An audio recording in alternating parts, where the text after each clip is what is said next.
আমাকে যদি ভর্তি এই জায়গা না করো তাহলে তোমার এই লাভ স্টেশন কিন্তু একটা প্ল্যাটফর্ম একদম খুলে উচ্ছেদ করে দেবো। শোন ইমন সুজন, একটা কথা মনে রাখিস, জোর করে কোনোদিন ভালোবাসা যেরকম হয় না, ঠিক সেই রকমই জোর করে এই লাভ স্টেশন এই প্রতিষ্ঠানেও ভর্তি হওয়া যায় না। তুই কিন্তু খামাখা আমাদের সাথে ভেজাল করতেছ রে মহব্বত। আমি তুগারের সাথে তো কোনো ভেজাল করতেছি না রে গাদারা। তোরাই সবসময় আমার সাথে ভেজাল করিস। এই লাভ স্টেশন প্রতিষ্ঠানটা প্রতিষ্ঠার শুরুর লগ্ন থেকে তোরা ভেজাল করতেছু। শুধু ভেজাল না, রীতিমতো সাবোটেজ করতেছু। আমরা তো তার জন্য তোর কাছে ভুল স্বীকার করেছি রে মহব্বত ভাই। এই যে কথাটা করছু, এটা কিন্তু সত্যি না, এটা অভিনয় করে করছু। তোরা সবসময় মন থেকে চাস আমার এই লাভ স্টেশন প্রতিষ্ঠানটা ধ্বংস হয়ে যাক। এইটা কলম তোর ভুল ধারণা রে মহব্বত। আমরা যদি তোর প্রতিষ্ঠানে ধ্বংসই কামনা করতাম তাহলে কি আমরা তোর এখানে ভর্তি হবার আসতাম? সুজন কিন্তু একদম ঠিক কথা কয়েছে মহব্বত ভাই। অতীতে যাওয়া আমার হয়ে গেছে, এখন আমাকে ভর্তি করে নে। কনে কনে সই করা লাগবে সেটা দেখা দে, আমরা টপাটপ সই করে দিই। হ্যাঁ, সম্ভব হচ্ছে না, সম্ভব হচ্ছে না। যতই আগ্রহ প্রকাশ করো সম্ভব না, কারণ আমার প্রতিষ্ঠানের একটা নীতিমালা আছে, সেই নীতিমালার সাথে তোমরা যাও না, ভর্তি হতে পারবে না। কি রে, কি কিসে নীতিমালা, কি ডাল হয়েছে নীতিমালা দেখি দি। নীতিমালা দেখাতে আমি তোমার কাছে তো বাধ্য না। আমি প্রতিষ্ঠানের প্রধান হিসেবে করছি, সেটা তোমাকে গ্রাহ্য হচ্ছে না। হ্যাঁ আচ্ছা, আইসো ভালো কথা। এই বিস্কুট চানাচুর খাও, তারপরে এখান থেকে বিদায় হও। ভাইস্তে ওই কাকাগারে বিস্কুট চানাচুর শরবত খাবার দাও, কলা দাও, কলা।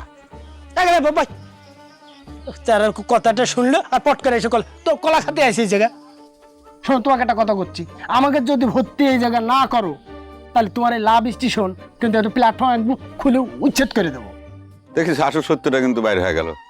মানে তোরা যে আসলে এই প্রতিষ্ঠানের বিপক্ষে সেটা আবারও প্রমাণ করে দিল। আমি কি ভুলে গেছি রে? এই যে আমার ভাস্তিটা যখন গাছের থেকে পড়ে গেছিল, এই ব্যানার লাগাবের যায়, তোরা সেই ইস্যু তুলে সবকিছু ধ্বংস করে দিছু, তছনছ করে দিছু। শোন ইমন সুজন, একটা কথা মনে রাখিস, জোর করে কোনোদিন ভালোবাসা যেরকম হয় না, ঠিক সেই রকমই জোর করে এই লাভ স্টেশন এই প্রতিষ্ঠানেও ভর্তি হওয়া যায় না। জোর করে আর যাই হোক না কিসের জন্য ভালোবাসা হয় না। ওফ, দারুণ কথা কইছো মহম্মদ কাকা।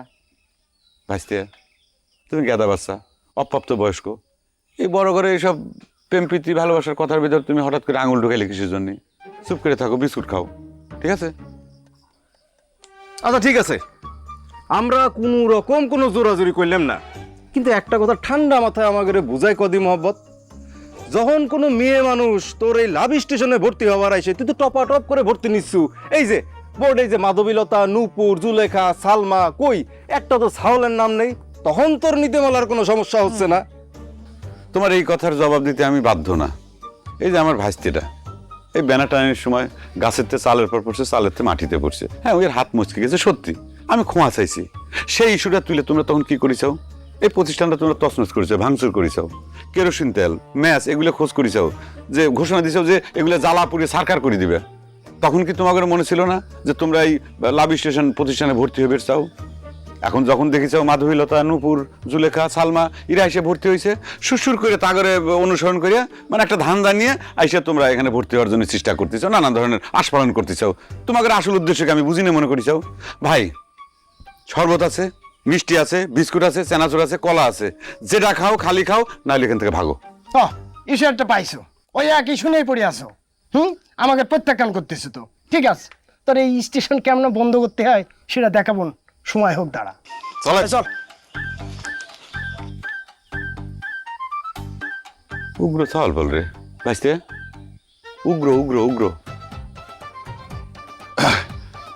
তুই একটু ওই যে পলি খালাকে একটু যা কবি, যা এসে ভর্তি হয়ে যেতে। হ্যাঁ,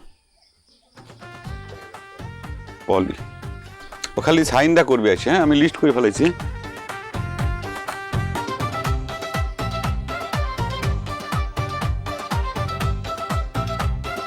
পলি